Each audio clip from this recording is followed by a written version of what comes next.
Diameter is around 5 inches.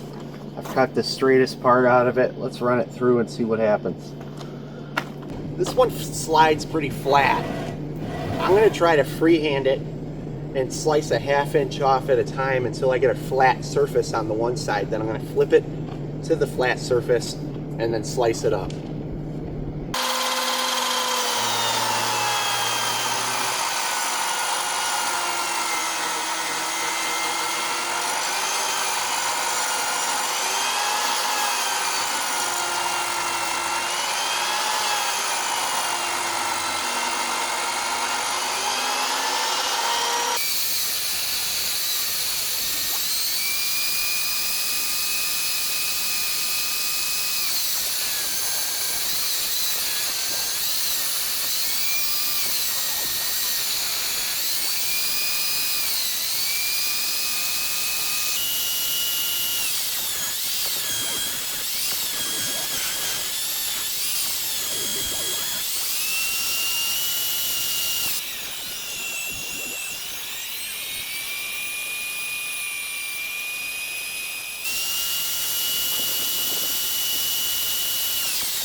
What do we get? Four or 5 1x4s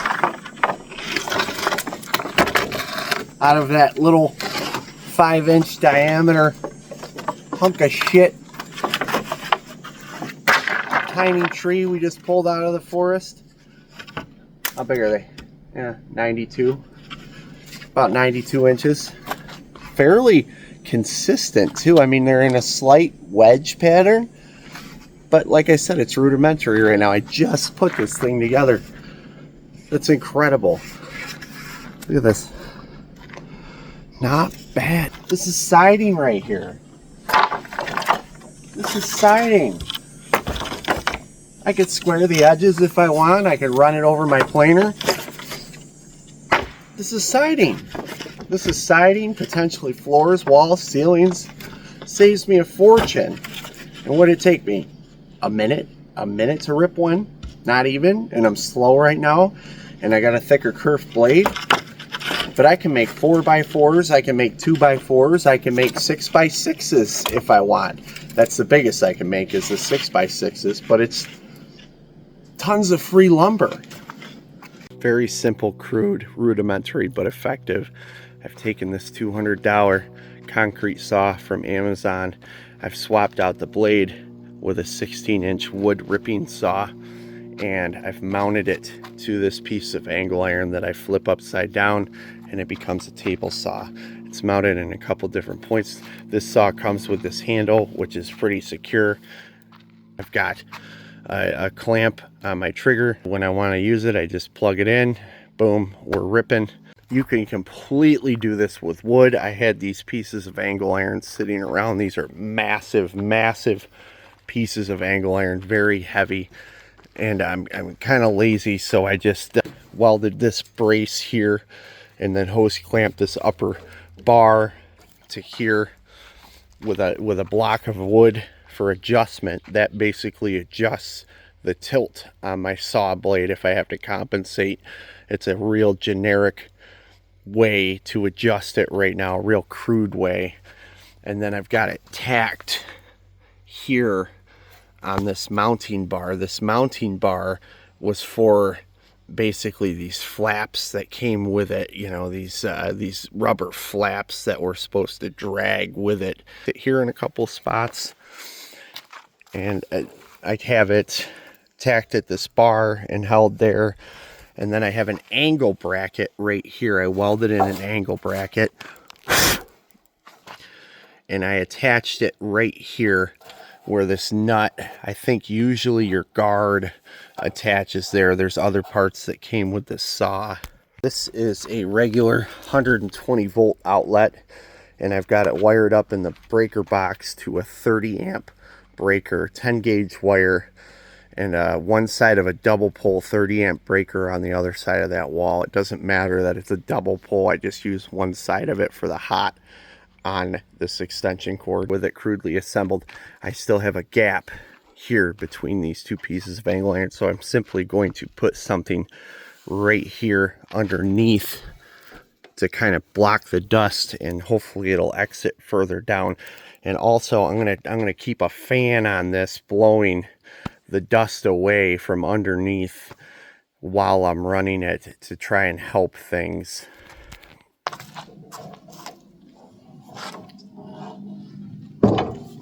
Flip her upside down. These are so heavy, they just stay in place. I was worried about I was going to anchor them, which I still will, but they're just so ridiculously heavy that I was running it without even anchoring these in place last night.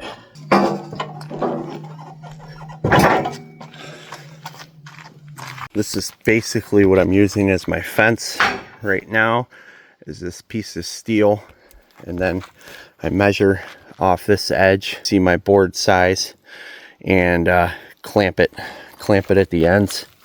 Real simple, real quick. I mean, it took me a couple hours to assemble this, essentially. You might be asking yourself, what the hell is a little 16-inch blade or a 6-inch rise going to do? Well, it's going to do all of this. A majority of these dead standing pines, I have thousands of them up on this hill. There are just acres, hundreds of acres of these. They planted Christmas trees back in the day. They planted them too close. Most of them died. So now we have thousands of feet of board lumber up here that is perfectly seasoned. A lot of it is still standing. Not too much of it is punky yet, but it's getting there. It's getting there quick, especially the ones on the ground. I need a fast solution to turn this into lumber, usable lumber. I can't sit here and just watch these be wasted. I can't do it. Most of these trees are around 8 inches in diameter max. Some of them are around 6.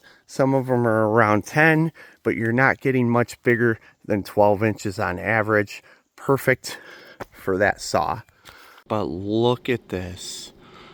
Thousands and thousands of board feet of timber up here. Standing dead pine, just going to waste, has been for years. Nobody's done anything with it. Obviously, a lot of improvements still to be made. I want to remove this bottom guard here, get rid of that, because we had a jam. You know, all the loose debris was going through here. I'm going to get a thinner kerf saw blade. This is a special ripping blade, extra thick. And I found a thinner kerf one for 50 bucks. I'm going to order it. If it works out, I'll let you know on the next video exactly where I got it, and share a link with you. We'll make sure it's good first. But this one is 0.177 inches. The one I'm going to order is 0.107. It's definitely thinner. That'll really help efficiency wise significantly. Now, just taking this and flipping it upside down, this concrete saw, sure, it's simple, but it's not the best way to do this. If I were you, I would find something. If you want to make a big table saw, mini sawmill like this, I would find something better suited for it, especially if you're going to use an electric. I would use a 240 volt or 220 volt electric motor. It'd be substantially more efficient, less wear and tear on your grid, easier on your electrical bill, easier on the saw, on the motor, on everything. That's another major thing. This saw is very, very inefficient. It pulls a massive amount of watts for the horsepower in the work performed. But it works for now, and it was only 200 bucks. I'm also going to drastically increase the size of this table, the size of this deck, and I'm going to make a better guide bar. I will also make it easy on myself and grind in measurement increments in the edge, or the edges, both edges of this angle iron here. That way I could just quickly line it up with the bar and then clamp it down. Boom, I'm in business, whatever size I want. Not bad. A mini sawmill for 300 bucks total. It'll work. It's good enough.